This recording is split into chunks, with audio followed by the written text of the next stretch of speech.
sure we factor in the measurement of our performance. So performance measurement is very critical. Performance measurement is indeed very, very critical process.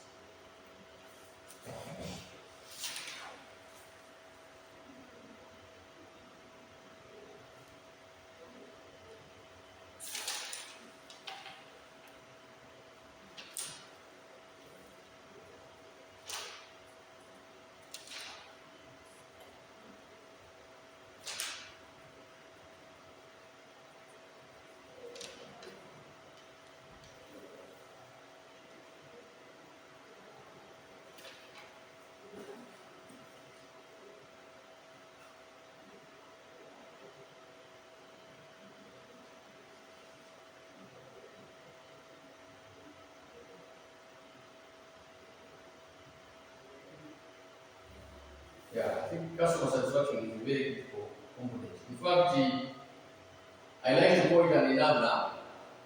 If you cannot manage customers, then forget about these other things. How do you expect the revenue growth?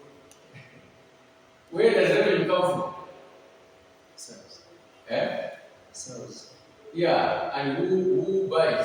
Customers. Yeah. So if you are not good at the customer satisfaction, some of the metrics you just need to forget about it. Yeah, just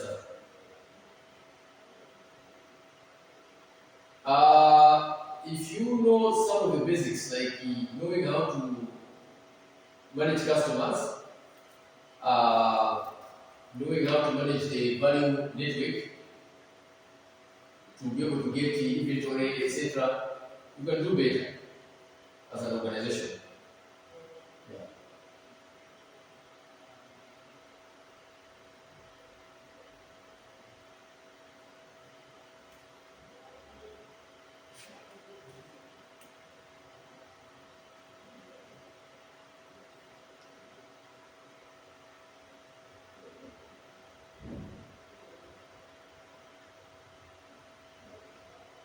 Have you already learned the operations management?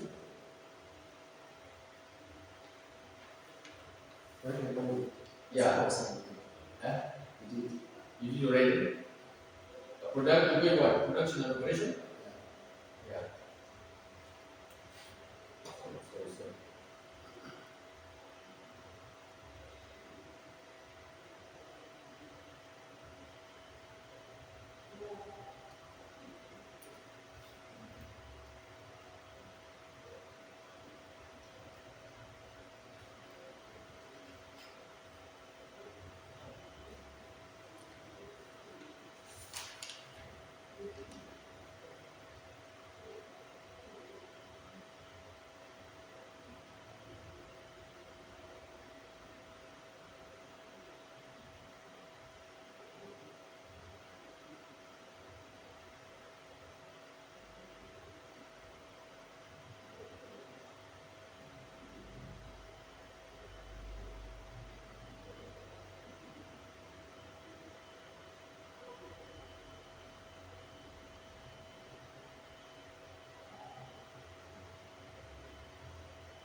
So maybe with the time remaining, I'm going to look at this one. It's okay. The others you can read them.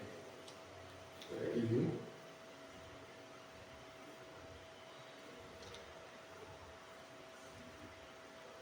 Yeah, customer satisfaction is also a key indicator.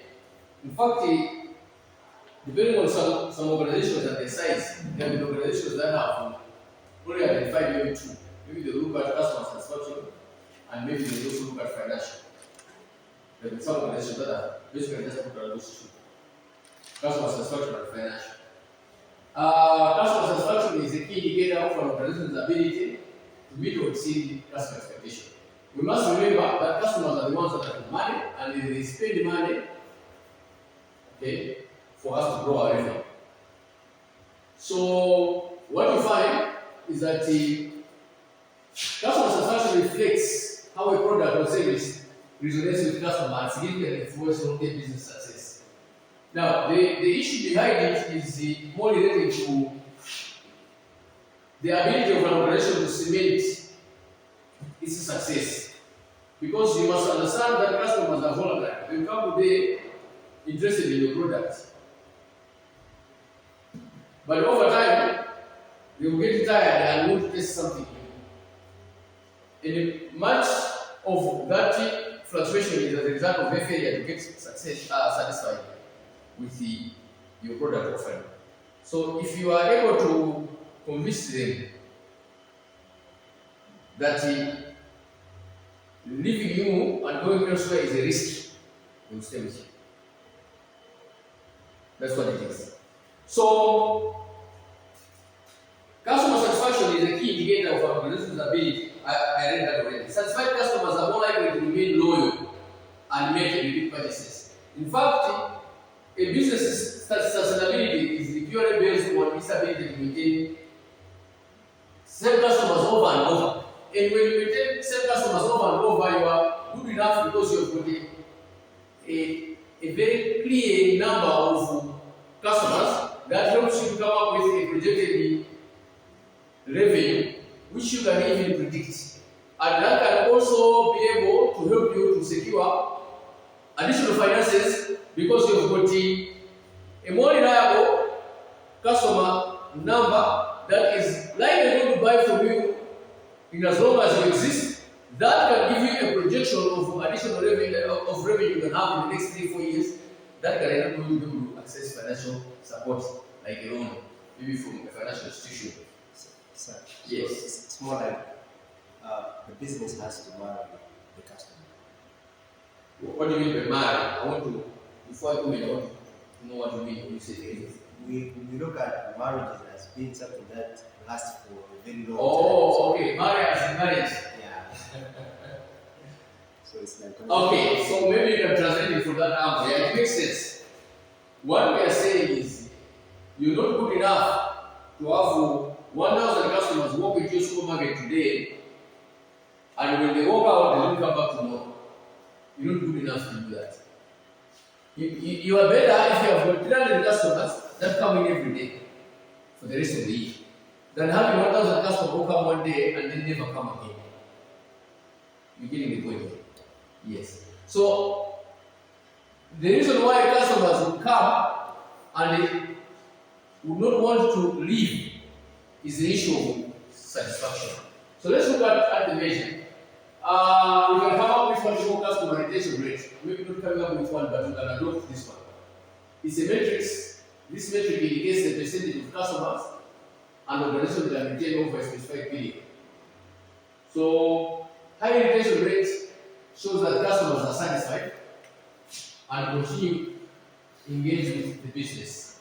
While when you look at the low rates, it shows the customers are not satisfied.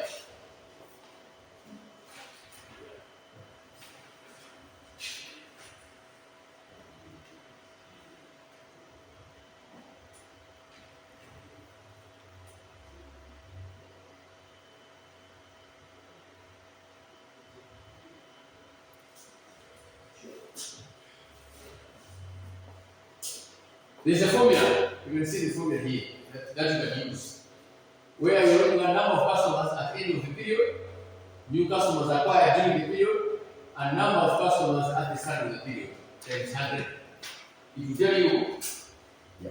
Of course, the modern days technology can enable you to be able to track down this. If your customers are literally just buying cash, and if you don't have a separate database to keep that record, it becomes difficult for you. But for supermarkets, for example, when you customers that swipe, the details of them usually are kept in the database of that company, that supermarket. With that in mind, you realize that things might change. So a high retention rate suggests strong customer loyalty and satisfaction.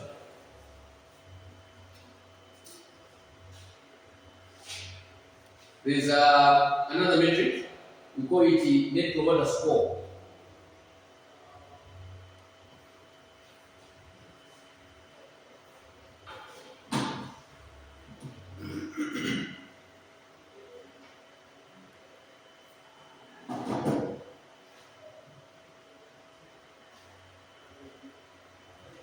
This one is a widely used metric that measures the customer loyalty and the likelihood of customer recommending the organization's products or services to others.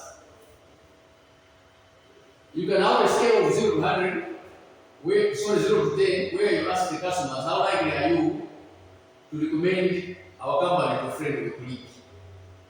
Based on their responses, customers can be classified as promoter, passive, detractors, and then the formula is the NPS equals percentage promoter minus percentage detractors. So a high number of a high NPS indicates that company is meeting or exceeding the customer expectation and fostering loyalty.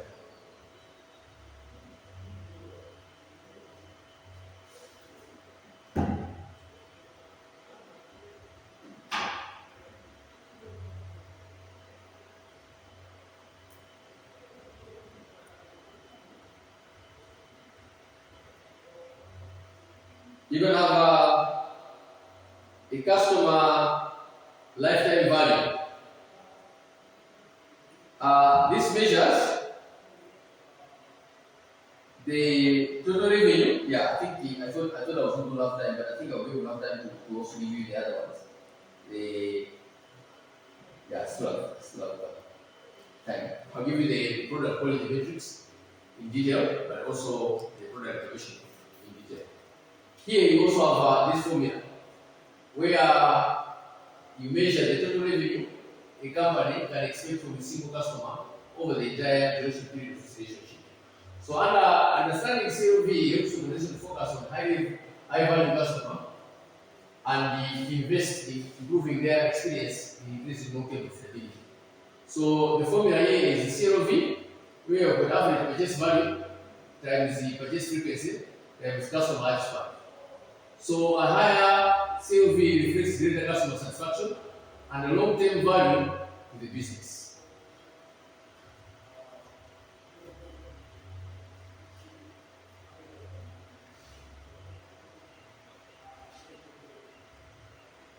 Yeah, we can look at the last one, and then we can follow it up. Okay. Any questions or comments so far? I hope we are together. Here we are saying what we're focusing now is how do you measure performance. So we are saying you measure performance by looking at the various, way of measuring performance. That's the simplest. Maybe I can go first to quality of products or service before I go to innovation. As I said earlier on, that the innovation would require an organization that is large enough and particularly has got the spending power for new products and services. Because there are some products that may not have the spending power for new products and services. It becomes problematic to that effect.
Yeah, the quality of products or service is also another metric.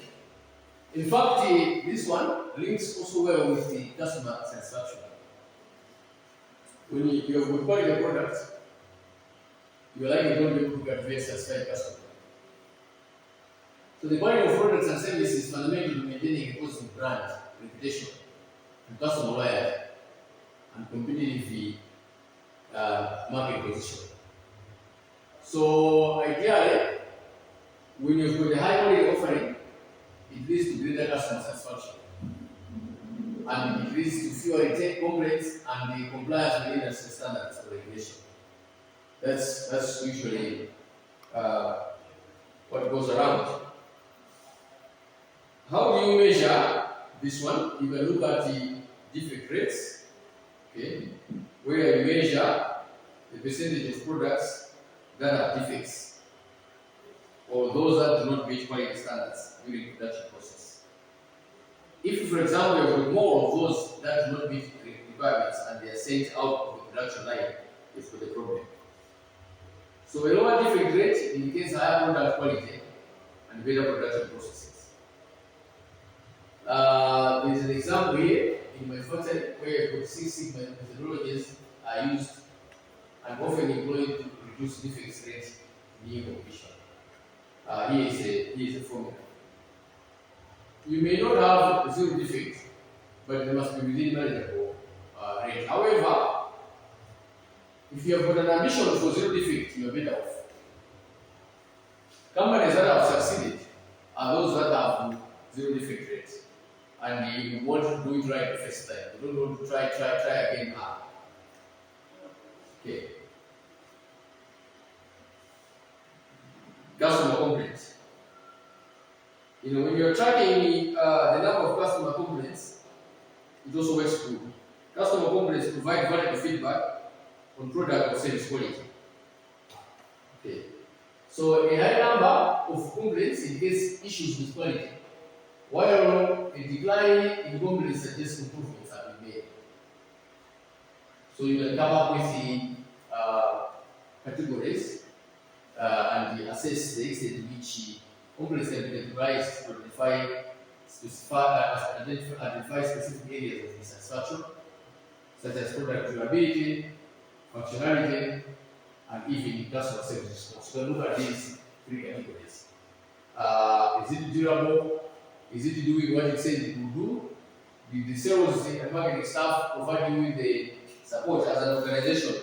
Are we in a position to provide you the support that you seek from us?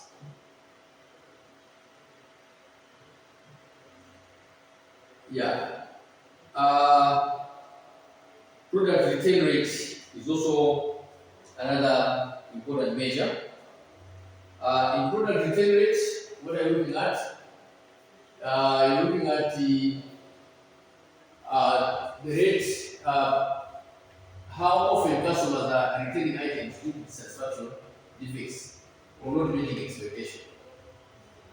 Especially in advanced markets, customers can return defects products. Maybe consumers, for example, in our country, it will be very difficult for you and me as consumers to return the product. But for those that buy, the customers, like for example, these shops that sell phones, they buy them from somewhere.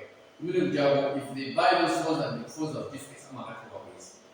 You and me to retain the defect, but there's a certain category that can manage to do it.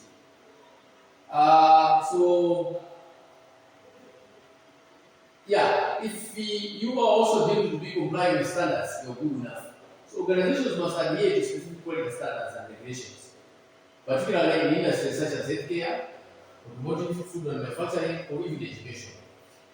When you comply, compliance ensures that product or services meet minimum safety, reliability, and performance standards. So ISO 9001 certification is a globally recognized standard that certifies organizations for their quality management system. So it works better for you if you are going to be able to do just as such.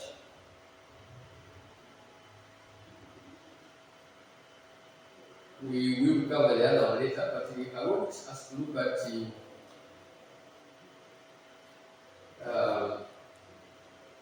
this one. The balance scorecard.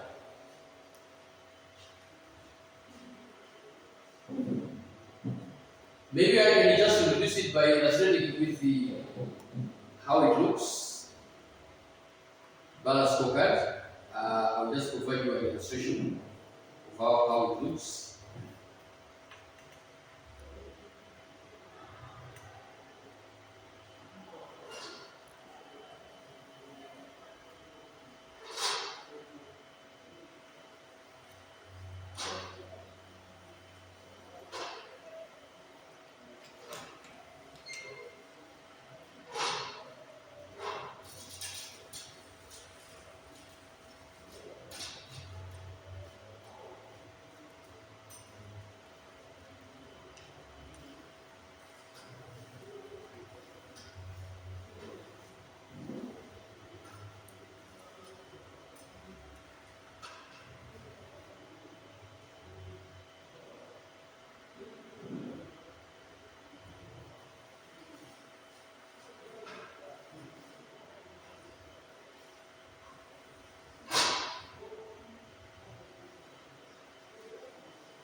Okay. Remember we said that there are different initiatives that you have that enables you to be able to assess the organization's performance. So there was a green one something, and then there was a balance scorecard. But I thought I should just give a hint on the balance scorecard.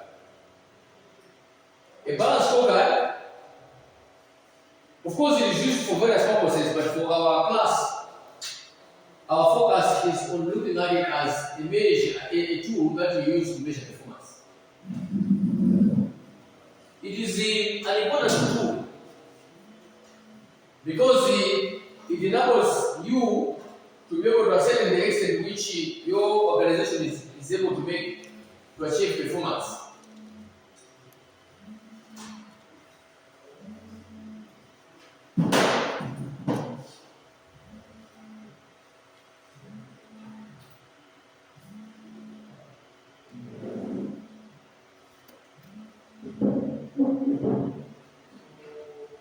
Yeah, when you look at the balance scorecard,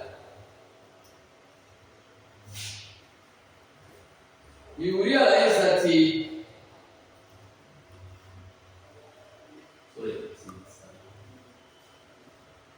there are several dimensions in the balance scorecard.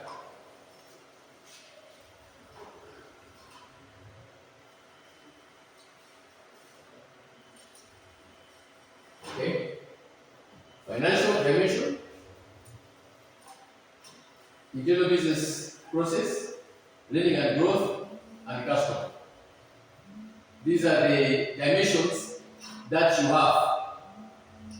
What you're trying to do is you're saying that if your organization is going to be a successful one, it must be one whose performance dimension is succeeding in all those. So the first one is, for example, to succeed financially, how should we appear to our shareholders? So, in other words, as an organization, you set financial objectives. And then, how you want to measure them, the metrics, okay? And then, the targets that you set, and then the initiatives that you want to engage in. So, the issue is, as you are getting involved in the initiatives, you are seeing how those initiatives are going to lead you to achieve the targets. And as you are operationalizing, you are measuring, and those results are being compared with objectives. So then you are now able to know that your financial targets, are we meeting them or not? And how to set them, you are guided by this statement. In the same way, you look at the internal business process where you're looking at things like your internal systems. To satisfy our shareholders and customers, what business process must we excel in? You examine your processes and eliminate those steps in the process that are acting as obstacles. Having done that, you want to make sure that you set your objectives, measure, target, initiatives. And you do the same here, and you do the same here. The expectation is that a overall performance of the organization is going to be based on the overall mark that you're going to get as a balance scorecard. Companies that have been able to use balance scorecard as a way of measuring have succeeded over time.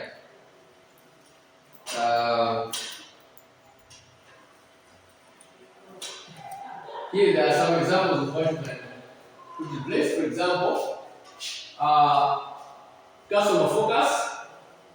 On the customer measure, your target will be to satisfy, retain, and acquire customers.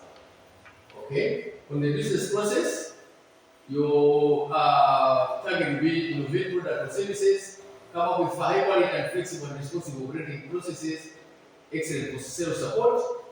On learning and growth, you can look at your objectives to achieve develop skilled, motivated employees, provide access to strategic information, and align individuals and teams to business unit objectives. And then on the finances, you can still use the traditional measures that you are there in finance. In other words, what are we saying? That we're saying that your business processes that will be a byproduct of learning and growth will translate into customer satisfaction, which ultimately will lead to increased revenue. Okay, I think it's still o'clock. It's now time for us to go. We have another last minute. Yeah. Right. It's I think you can switch on that.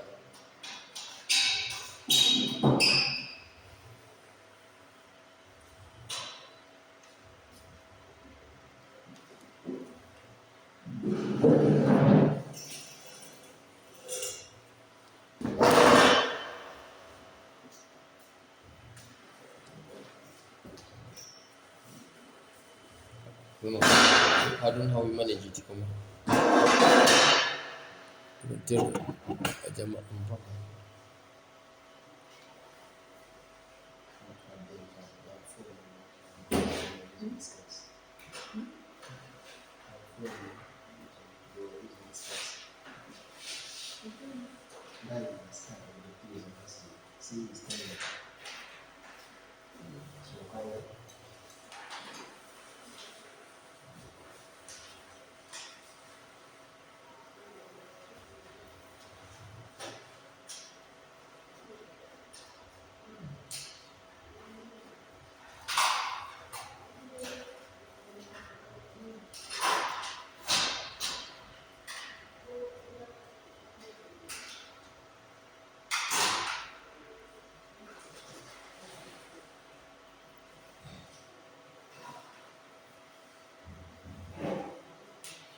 Gloria. So makarasa mo, kumakama kamera, andi kumakama microphone. So sungai microphone. Mali.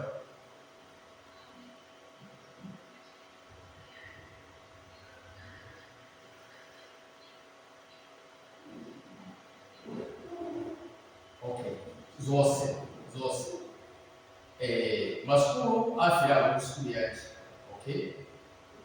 Analysis zaoneka pale kwa maskulu awawa aziboneka kuti view yawo ndi maskulu awawa kwa view ndi koma I think according to school city important. What is important is the deal of views of the kid who are coming from different schools. Unless we have a big disparity, maybe you see variable you feel about the school without shift your